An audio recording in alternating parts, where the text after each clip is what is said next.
It's late August, 410 AD. The sun rises over Rome, the eternal city, capital of an empire that has ruled the known world for over 800 years. But the streets that once echoed with senators and citizens now fill with a different sound: the war cries of Gothic warriors. The gates that have stood unconquered for 8 centuries have been thrown open. And for the first time in 800 years, a foreign army is inside the walls of Rome itself. Using advanced AI technology, we have transformed ancient texts and archaeological evidence into photorealistic scenes. Today, you won't just read about the fall of Rome, you will live through it. You will smell the smoke rising from burning villas.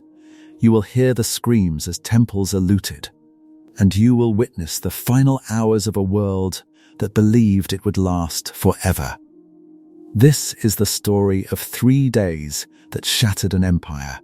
To understand the shock, you must understand what Rome represented. This wasn't just a city, it was the symbolic heart of civilization itself, the caput mundi, the head of the world. By 410, the population had declined from over 1 million to perhaps 400,000. But it remained the most magnificent urban center in the West. The Colosseum, the Pantheon, the baths of Caracalla, and massive aqueducts bringing millions of gallons of fresh water daily still dominated the skyline. The Forum Romanum was surrounded by temples to Jupiter, Saturn, and Vesta. The Palatine Hill was covered with sprawling imperial palaces, though Emperor Honorius had abandoned Rome for Ravenna decades earlier. Egyptian obelisks stood alongside Greek statues. The very stones spoke of centuries of dominance. But beneath this magnificence, Rome was rotting.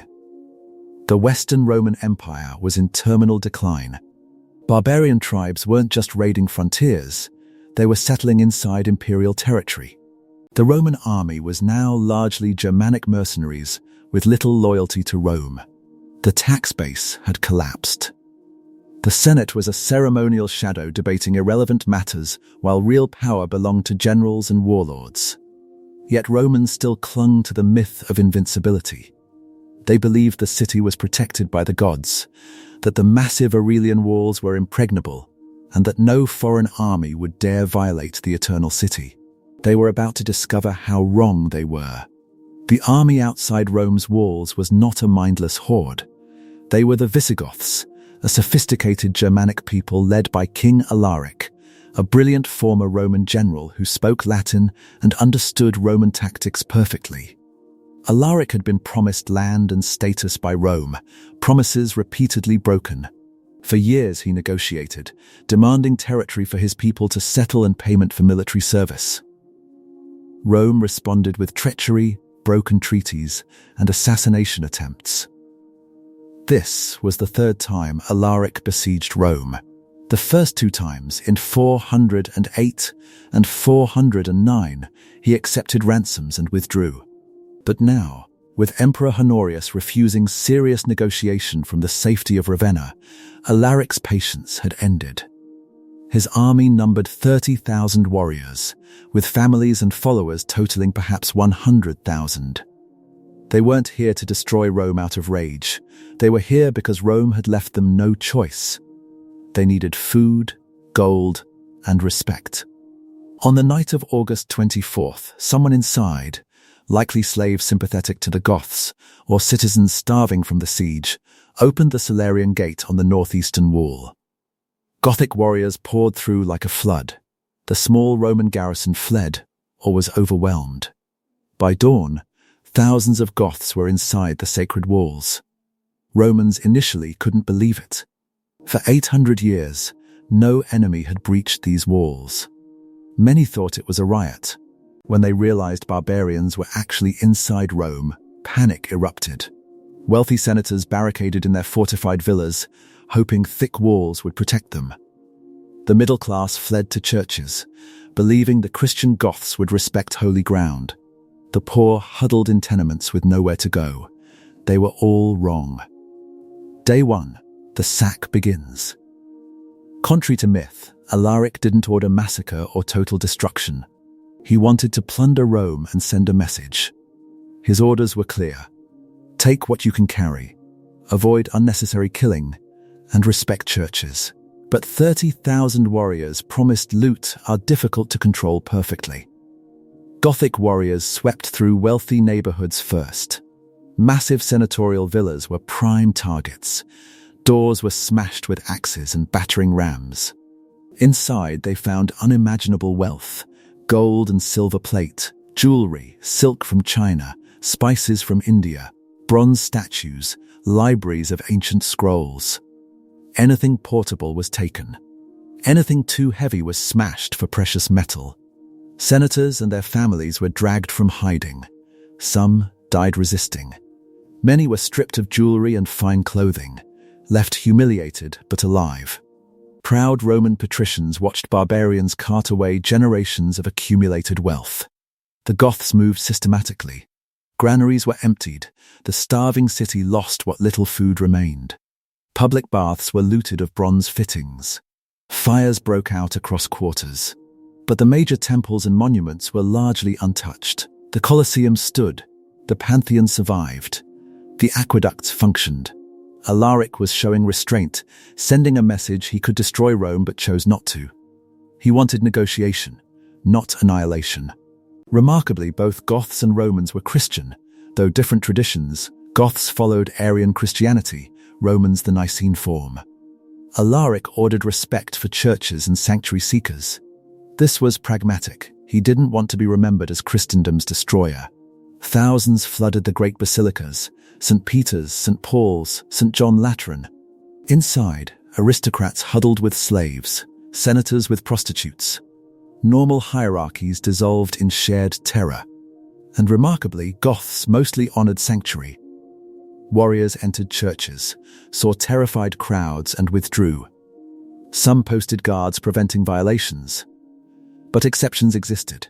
Some churches were looted of treasures, golden candlesticks, silver vessels, jeweled reliquaries. Some warriors ignored orders. St. Jerome, writing from Bethlehem, recounted noble Roman women violated within sight of altars.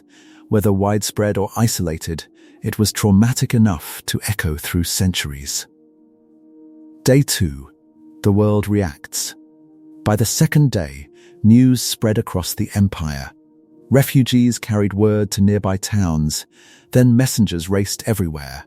In Ravenna, Emperor Honorius reportedly panicked when told Rome has perished, thinking they meant his favorite chicken named Roma. When clarified the city had fallen, he was relieved it was merely the capital, not his bird.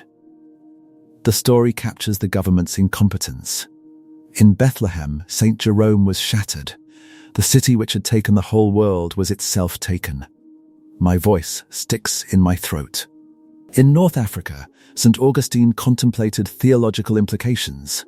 If the greatest Christian empire could fall, what did it mean about God's plan?